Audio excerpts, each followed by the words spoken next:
इंसानी जन्म कितना मूल्यवान है, इसकी तरफ भी ध्यान दिलाया जा रहा है। और इंसानी जन्म में कितना महत्व रखता है संतों का संग, इसका भी जिक्र हो रहा था। और किस प्रकार से इंसान के लिए एक ब्रह्म का ज्ञान, ईश्वरी दातार का ज्ञान, ये कितना महत्वपूर्ण है, इसकी क्या अहमियत है इस जीवन में, इसका भी जिक्र हो रहा है। तो और सत्संगत इंसानी जन्म की कीमत इसी बात पर निर्भर करती है कि इंसान कितना कुछ ईश्वरी दातार के साथ मन के नाता को जोड़ के रखा है। और इसी के साथ ब्रह्म ज्ञान का भी जिक्र कि इंसानी जन्म में इस ब्रह्म का ज्ञान ज़रूरी है। ये जन्म इसीलिए प्राप्त हुआ है, इसीलिए इसकी कीमत है। इंसान शारीरिक पहचान तो रखता है, मेरा ये शरीर है, मेरा ये मकान है, मेरी ये ज़मीन जायदाद है, इसकी पहचान तो इंसान को है। लेकिन इंसान को अपनी पहचान नहीं है।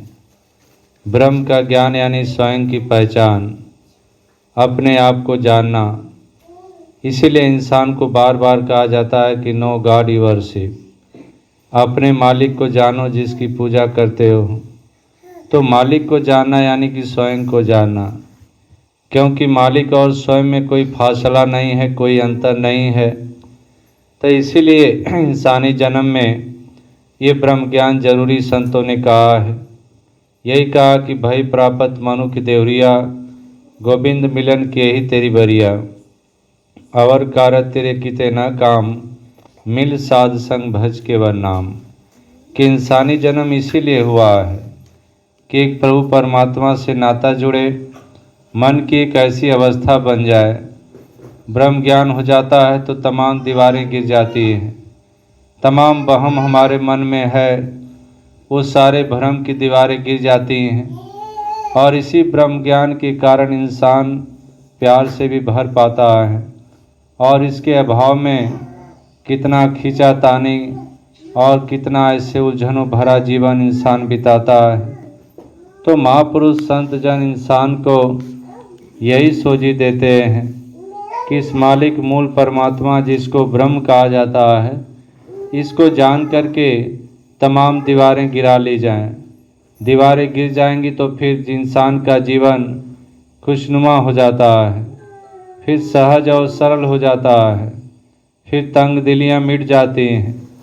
फिर जो इंसान एक इतना संकीर्ण हो गया है तो उसकी संकीर्णता विशालता में तब्दील हो जाती है, नफरत की जगह प्यार आ जाता है।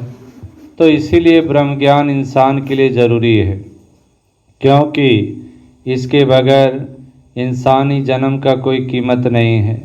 अगर इंसान को ये हरि का ज्ञान नहीं हुआ तो फिर इसको पशु से भी नीचे का दर्जा हासिल है।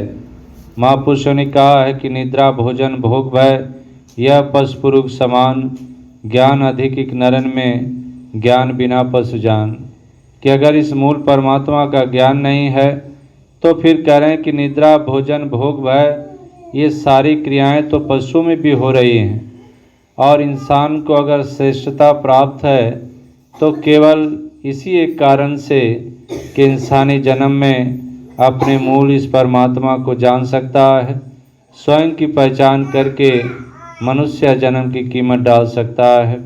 तो और सत्संगत यही अरदास प्रार्थना कि दातार कृपा करे, जो भी जिस पड़ाव पर पहुंचा है वहीं पर होशमंद बने और एक ऐसे जीवन को सरंजाम दे जो वाकई साबित करे कि इंसान इंसान है। इंसान इंसानियत को छोड़कर तमाम जीवन जी लेता है, लेकिन वो सारे जीवन किसी काम के नहीं होते। इंसान का जीवन वही एक पूर्ण माना जाता है जहाँ पर ईश्वरी का बोध हो, और ईश्वरी के बोध के साथ ही सारी दीवारें गिर जाती हैं और इंसान स्वयं भी आनंदित रहता है, दूसरों को भी आनंद पेश करता है, दूसरों को भी ऐसा सुंदर वातावरण प्रदान करता है। तो दास से ही अरदास प्रार्थना कर रहा है कि हर किसी को ऐसी सोझी और समझ आए सत्संगत प्रेम से कहना धन दाता।